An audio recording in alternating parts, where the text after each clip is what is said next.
Okay, hi Flosstube, it's Diane. Yeah, I'm in the vehicle again. We are on day 8 of his driving school, and I hope I'm not boring you with all these videos, but I thought, you know what, we are starting homeschooling next week, and I got the time now. I'm just going to do these videos. So this is my August WHIP update video. I'm going to answer the fun little tag and do a shout out. I had planned at the beginning, that August would be my mirabilia month. Didn't happen. We had a stomach bug, and yeah, it just did not happen. Excuse me. So I put my stitching away, and then we had a camping trip and driving school, and it's just, time's gotten away from me. I thought July was fast, but August has been twice as fast. So I'm going to show you my whips, and I've washed my hands because I just ate, so I used a baby wipe because I'm in the car.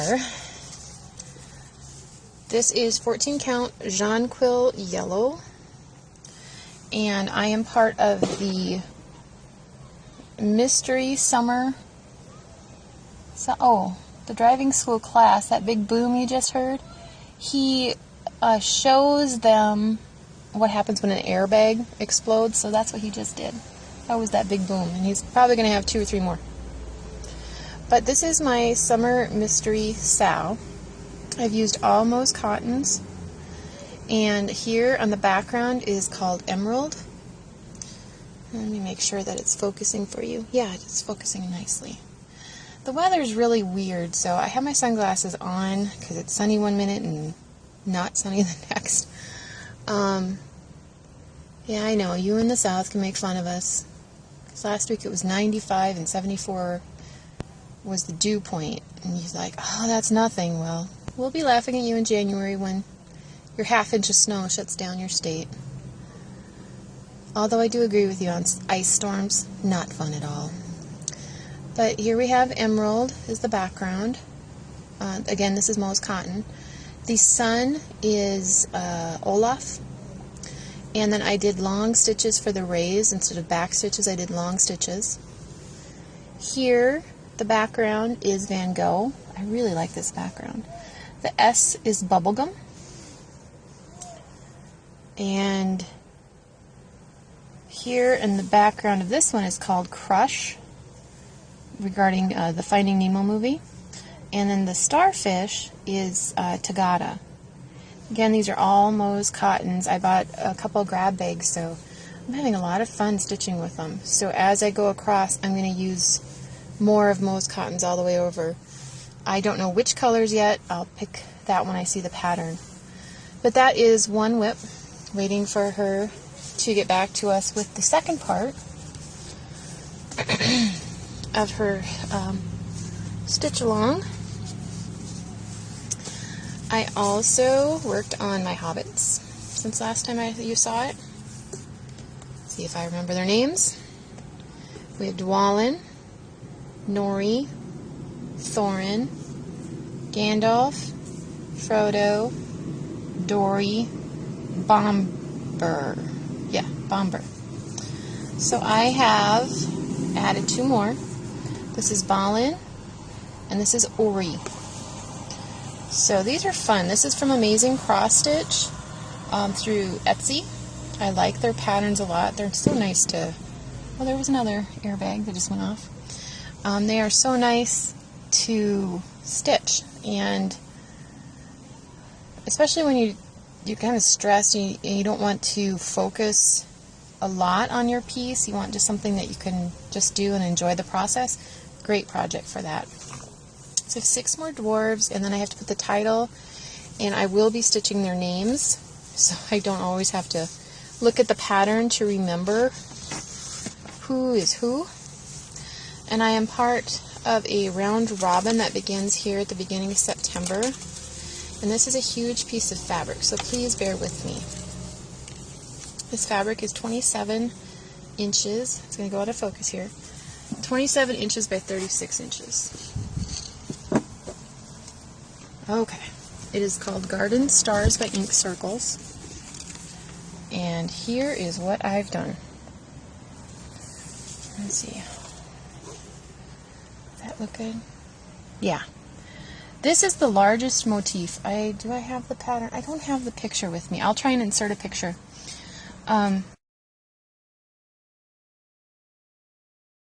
This is the largest motif in the project, and as you can see here, with this little bit of shimmer of gold, and there's a little shimmer of vertical gold, I took, what is it, Sulky Sliver, and I marked the center, because I don't normally grid, but this one I marked the centers, and this guy is the largest motif in the entire design. So I thought if I stitched him, then as the other participants, the other ladies stitch the different motifs, they have an anchor point. They have a place to start. Also, I chose this project because green is my favorite color, and there are 28 different shades of green in this project. But I didn't want them to see this huge motif and panic. That's not fun when you panic like that. And I've done that on some cross-stitch projects. Excuse me. But this motif, I really like these kind of crown things. So I have one more of these here, and I have two more of this leaf, and then it wraps around that motif. So I have like this chunk to do. And then this project, or this motif will be done, and I have to send it out beginning of September. And then the other ladies have chosen, everybody's chosen a different sampler. So I'll send this on to somebody, they'll send me theirs. So whatever I do with my rotation from now until the end of the round robin will always take priority.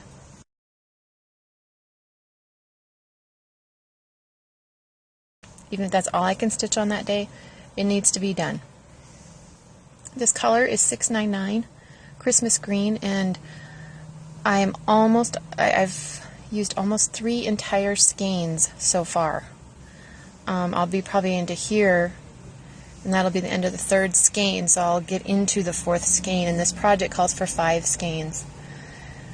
So that's why I chose to do this one, and this is the one I've been working on the most. It's really relaxing, and I've never stitched an Ink Circles design before, but they're definitely on my list from now on. I also had a FFO. I will put a picture in. It is A Good Marriage by Lizzie Kate.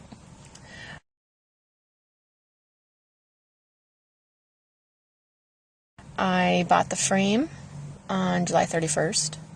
I finished all the stitching, including personalization, on August 1st. Framed it myself on August 2nd. Mailed it on August 3rd. They received it on August 5th. And they got married on August 8th. So yeah, by the skin of my needle, I got it done. But the parents of the bride, we've been friends with for 20-some years. And when they got married, I stitched, oh, there went another airbag. That's what ooh, lots of smoke. I had one of those, I was in an accident with one of those things. Yeah, they stink. But anyway, when they got married, I stitched them a piece, and they framed it and showed it off, and I'm pretty sure that's going to be the reaction when they see the piece that I made for them. So I am going to switch angles on my camera now so I can do the fun little tag and the shout out. So I will be right back. Okay, I'm back. I know it wasn't any time for you, but fun. Oh, let me do my shout out first. I really like Jessie Marie's idea to do the shout out, and I think it's one way we can encourage each other. This whole culture is so negative. We can throw a little positive in there. I am going to shout out two Flosstubers. One is newer to me, and that is Bright Stitcher. She's in the States. I don't know how many videos she has, but I found her a couple months ago, and I really like her videos. They're very relaxed, and She seems like a person you can just sit there and chat with, you know, that you meet up with, even if it's 5 years later, if you don't feel like there's any time passed. I get that impression from her. I like the projects that she chooses, and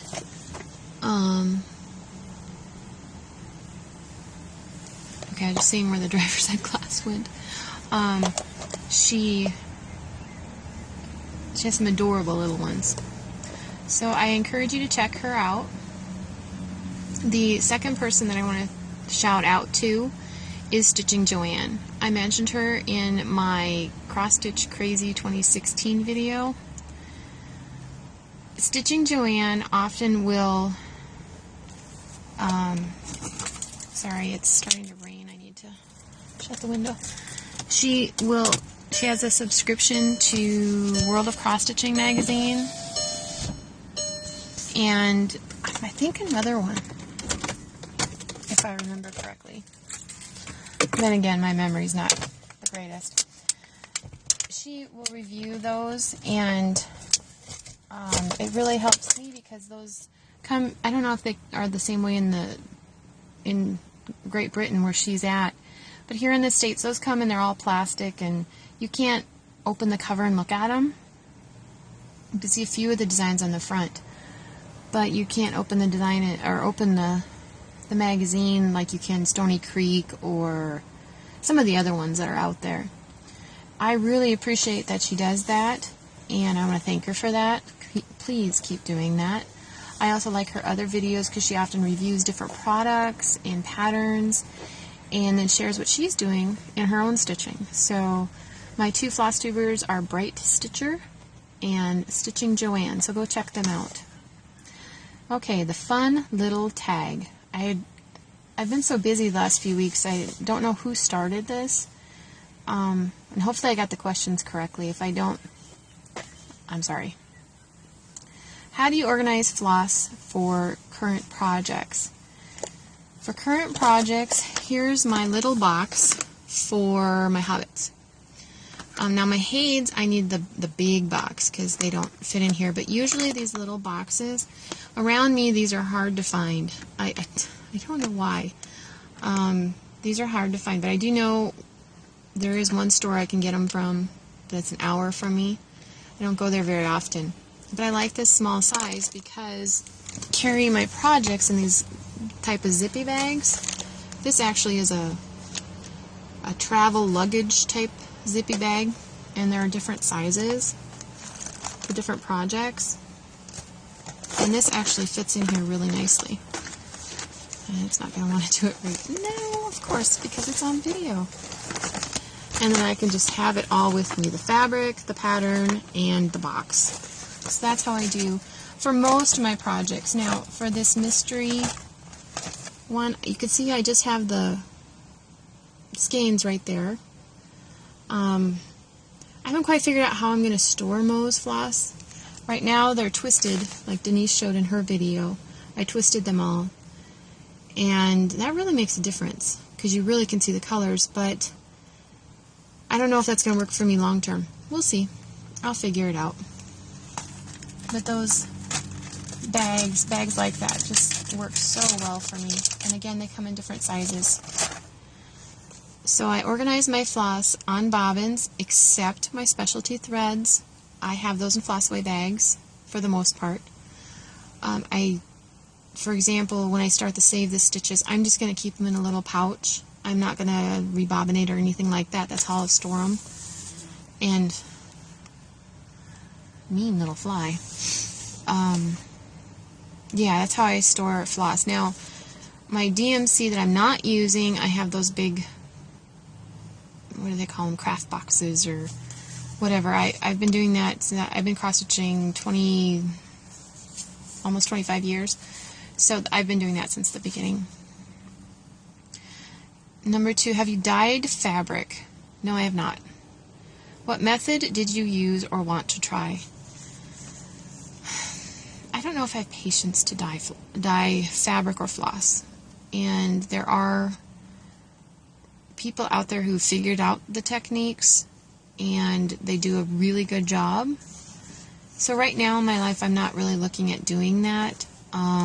But I did watch Charity's video on ice dyeing. Looks kind of interesting. I also have a lot of little hands in my house who would love to help me. And I could just... I'm sorry. I'm not the, let's get Play-Doh out and let's dump rice all over the... I'm not that kind of mom. I'm a bad mom in that way. I don't like doing art projects because, yeah, the glue, paint, it'll be everywhere. So, yeah, I'm a bad mom in that way. And so, right now, I'm not interested in dyeing fabric. I love people's dyed fabric, though. Gorgeous, gorgeous. Maybe in a few years. Who knows? Do you use a needle threader? Typically, no. I did purchase one on a recommendation from a Flosstuber because I don't like those little wire ones. And I think it was Organic Granny who showed one, which I've never found around me. I can't remember if it's Clover or Doris. And I bought an inexpensive one at the needlework store. Somebody recommended. I'm going to try and find who recommended that, and I'll put them in description below. But I can't remember who did that. It was like under $2 for that needle threader, but I still haven't used it. So typically, no. That's why I'm a floss licker. Yeah. That would be an interesting t-shirt. Oh yeah, the other day I had to go into the grocery store. This guy walks out and he has a Run DMC t-shirt. Did I think music? No. I thought, there's a cross stitch. No, wait a minute, Diane. Whoa, whoa, whoa. That's... Yeah. I was trying very hard not to laugh aloud at myself because I thought people might wonder and give me really weird looks. Number 4, do you stitch in the well on a frame? The only thing I have in a frame are my heids, and if I understand the question right, you mean do you roll the project back on itself or does it roll over the dowel? I have it under, so as I roll it, it rolls onto myself because I know they'll just get dirty. Yes, I do plan on washing them, but I think it might be a little easier to do it that way for me. So you're looking at the project and the fabric comes up and around toward you on both the top and the bottom. That's how I do it, because then I flip it and it's easier to get the thread woven in the back. But that's the only way I've tried a frame. So I haven't, and I've never tried a Q-snap. And it's been years since I've done a hoop. So, do you start in front or back when you put your thread in, and what method? I usually do the loop method, especially with DMC that is solid.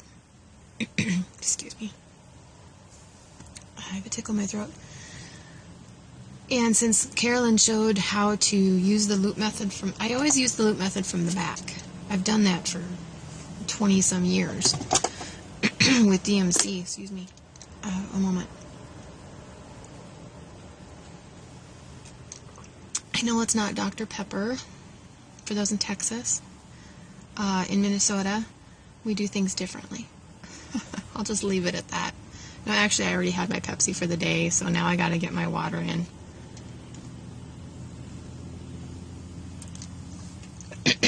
Not to mention, I have this tickle that just won't go away. I have been, since Carolyn showed it in that video, I have been using the loop method from the front, especially on my heids. Wonderful. Thank you, Carolyn, for sharing that, because I thought, loop method? What are you talking about? I understood from the back, because I've been doing that, but loop method from the front. With hand-dyed, variegated silks, anything along that line, I will weave it in the back and then bring it to the front. I do not end my DMC threads on the front, though. I know there's a way to do that. I don't quite know how to do that. Apologize. So I always flip my project and then weave them in the back. With like the pearl cottons, sometimes I'll do a waist knot, and but mostly I can weave them under. It really depends on the project. On my son's burr sampler, I think I started that, at least one of the rows, if not more, with a waist knot, because it's so easy for that pearl cotton to slip out. It must be how it's manufactured. And I think I did it with the Trevathan silk. That has a very similar weave and texture to a pearl cotton, although it is silk. So, number 1, 2, 3, I don't know what number this is. 6, I think. If you grid, what method? I don't grid. But as you saw on my ink circles design, with my really large designs, like my Hades, my Miras, and with that particular pattern, I will mark the centers. I find that to be very, very helpful, and I use the Sulky, S-U-L-K-Y, sliver, S-L-I-V-E-R. That stuff, I did the, my FFO that I'll show a picture of. When I did that, and I was done, that sliver, it slipped out with no problems. That was a major concern of mine, doing that kind of method. Will you pierce it? You can't pierce it. I've unintentionally tried, but you cannot pierce it. It's not like blending filament. It's different. It's, you know, in the same hemisphere, but it's still very different. So I do not grid my projects. I'll just mark the vertical and the horizontal centers. Although on Cassiopeia, I also marked the left edge of the project. And I think it was Jennifer, I can't say your last name, it begins with an A. She said that she often just grids just the outer edges. So I did that. I did just the outer edge on Cassiopeia. And I think it's helping me. I don't know. Still really new to it. What is your favorite way to finish a project? Most of my FFOs have been framed, although with Tara's videos and Carolyn's videos and in magazines, they're coming out with a lot of new techniques to finish your projects, so that may not always be the case. What is the first cross-stitching milestone? I'm not sure if you mean ever or recent. I think my first milestone ever would be switching from Aida to linen, because when I did my first project, which would have been Lavender and Lace Guardian Angel, no, it would have been Teresa Wensler's, one of her carousel horses, which I never finished. Switching to linen, that was a big adjustment, but I love linen. I use Aida. I mean, I have 2 projects that I just showed you that are on Aida, and my Heaven and Earth are on 18 count Aida. I will use Aida, and the Aida made now is so much better quality than when I started stitching, but I still prefer linen even weave. So that will probably be the first milestone. In the past, since I've been on Flosstube, my milestone will probably be doing a Hade. I looked at them for years, but yeah, that's probably my milestone in the last, well, I guess I've been doing this a year now. What stitch technique have you wanted to conquer? I hope I got this question right. I repeated the part of the video, and I think this is the right question. Silk ribbon embroidery. I need to finish my son's burr sampler. And the silk ribbon, that's all I have left is the silk ribbon. Well, I have some beading, but I love beading, so that's not a problem. That silk ribbon scares me. So I need to just bite the bullet and get it done. So that I will use a hoop. But that is the method that probably right now I want to conquer. What is your silliest duh stitch moment? Somebody mentioned kind of whenever you find a mistake, and that's probably true. And you have to frog.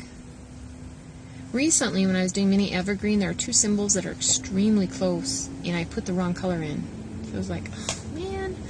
So I did frog it. I felt it was worth frogging because I needed a gray, and if I would have used like a little darker gray, I would have left it. But I used a green instead. It was too different. You could tell, or I should say, it would have driven me nuts. Any other dumb moments? There are a lot of them on quilting, but my cross stitch. No, I tend to plan out my paths on stitching, like on this one that I'm doing for my round robin. I don't want to cross over too far because I don't want any of that green to show through. So I kind of plan ahead in that respect. Not that I haven't had a frog. I'm not saying that because I've miscounted. But yeah, that'd probably be my recent duh, where literally I said, duh, Diane, would be any evergreen, the wrong color. If you use printed charts, do you print them at home or software service? I print them at home. If, like on my Hades, I bought 2 Hades digitally, and actually my amazing cross stitch I bought digitally. Okay, now my tongue's not going to work. If I wanted a color copy, I would need to go to Office Max and have them print it. Office Max tends to be cheaper than FedEx, Kinko's, or whatever name of the month they're calling themselves. A lot of these companies are combining, and it's hard figuring out, okay, what are you going to call yourself now? But Office Max tends to be cheaper. It's like 99 cents a copy at the FedEx, and it's I think 49 at Office Max normally. I mean, so they have sales from time to time, but that's what I would do, is I would have them print color copies. And if I needed to laminate anything, maybe I wanted to laminate my white dragon, I have a color copy, maybe I wanted to laminate the cover page, I would go there. But otherwise I print them at home. We have a laser printer, copier, scanner, thingamajiggy, and it works great. How do you mark your paper charts if you use them? I usually do not mark my charts. Now, the exception is my Hades. I honestly don't think you could do a Hade without marking it.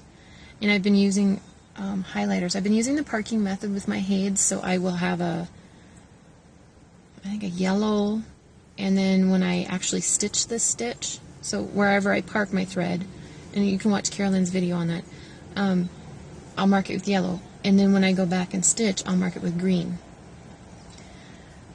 But on this round robin project, because of that motif, and it gets kind of complicated in there, I have been just highlighting after I stitch. I don't park, I just highlight after I stitch.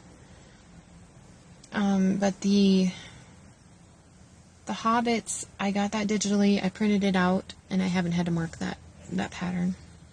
But most of my paper patterns, I do mark the center with a pencil, just for reference point. Is there a cross-stitch book you suggest? Honestly, I don't know how to answer that question, because there's so much variety in patterns and stitchers and interests and skill levels. I would say if you're interested in specialty stitches, encyclopedia type of thing might be something worth looking into. But I really don't have a book that you should have. So I don't know how to answer that question. I'm sorry. I don't know how to answer that question. Is there anything you are nitpicky about when you cross stitch? Yes, it's my hands. Before I started this video, I ate some grapes and cheese. So I have, because I'm here in the car, not at home where I can wash my hands, I have my baby wipes with me. And they're chlorine-free, unscented. I always get the unscented for my children anyway, but these work great just to make sure that my hands aren't dirty. I may even use them grab it and just touch my hands up. I'm very picky on washing my hands. If I feel like they're sticky at all, I wash them before I stitch. And because I've noticed, and also if my hands are really sweaty that day, I will wash them before I stitch, because that'll tarnish my needle faster. And lotions, and I talked about that, gloves in a bottle. So yeah, I'm nitpicky on that. I usually only have bottled water when I'm stitching, unless it's far away from my stitching. I don't let my kids play with my stitching stuff. Needles, beads, scissors, little kids' mouths. I don't mess with that. But that's probably what I'm most nitpicky about, is washing my hands, keeping my hands clean, keeping my project as clean as possible. Favorite LNS you visited on a trip?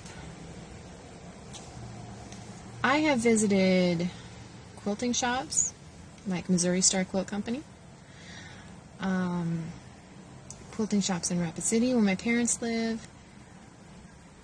I visited yarn shops in Montana, the Loopy U, E-W-E, and there was one in Seattle or Poulsbo, Washington. That's a cute city. When we were there visiting family. But I would like to. I'd love to go to Fargo and check out Nordic Needle physically in person. Some of you have mentioned some of these other shops. Those would be fun to do a road trip. But I haven't done that. My favorite LNS is Stitchville because it's closest, and I've been with them for 20-some years, since they were in that little itty-bitty store in... they then tore the building down. She moved from there to a bigger store in that same strip mall. They tore that building down and they put up a super Target, so she moved to a strip mall, just kind of around for a long time, and now she moved again near Ridgedale Mall. So I've been with her a long time.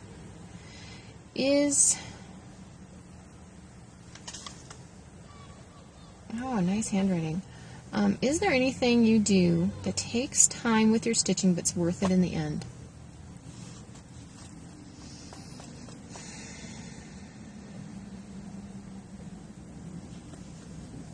I would say people have mentioned backstitching. I do agree. I've done some like Stony Creek magazine, they have a lot of backstitching. They tend to have a lot of backstitching. Things that really keeping my floss. I showed you my floss box. I keep them in numerical order in here, and that helps me. It would drive me nuts if they were. I know some people it makes more sense to have them in color groups, or the people organize their bobbins differently. I'm sorry, that would make me so nervous. It would not be comfortable for me. But keeping my bobbins in order, my threads in order, and washing my hands probably are the two things, aside from back stitching, and serging the edge of your fabric is worth it. Even if it's just a zigzag on your sewing machine.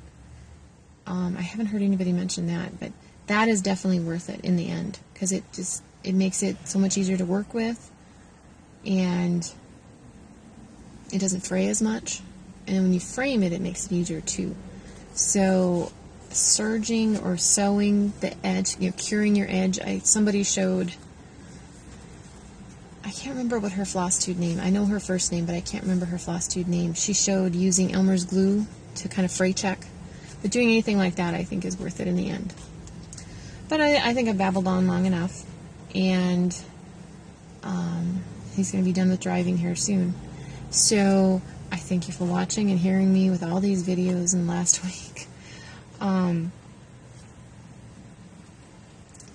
again, I don't remember who started this tag, but whoever you are, thank you. And so that's my whips video. I will probably have one more video before the end of August. I'm planning, when I have my round robin project ready to mail out, I'm going to make a video for the people that are involved in the round robin. Because yes, I'm putting a letter in there and directions and stuff, but there's only so much you can say in that type of format. So I thought I'd make a little video just so they could see.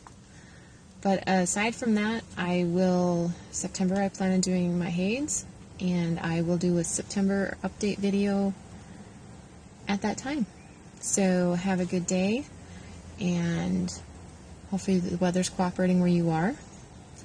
because it's been really rainy the last few days, and my kids need to get outside really bad. Or mom needs them to get outside. Maybe that's what it is. But keep your videos coming, and I enjoy them.